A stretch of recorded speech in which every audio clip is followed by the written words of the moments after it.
se pot să pot să facă. Go, go, go, go!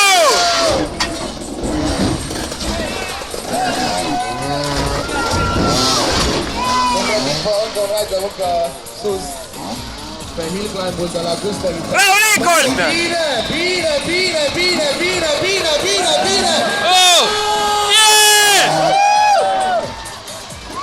Atât de concentrați eram pe ce fac băieții aici, încât n-am apucat să vedem lucruri de la ceilalți. Este numărul 302 în față.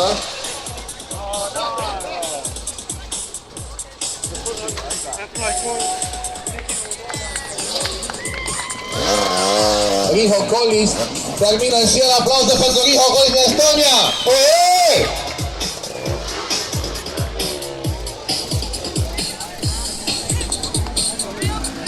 Și acolo sus se împinge un motor până în arcul Red Bull și mai e un pic până la finish.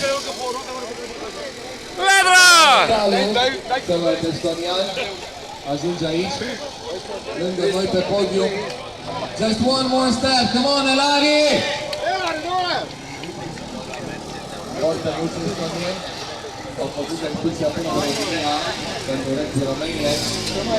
Și dacă spun și neozeelandezii că merită, atunci cine sunt că noi să-i contrazicem.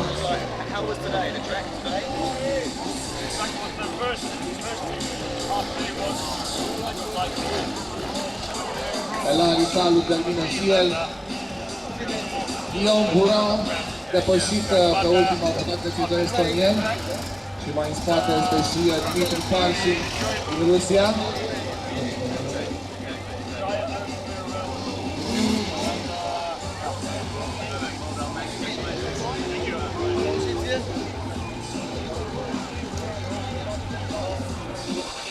Vai, vai, Ana!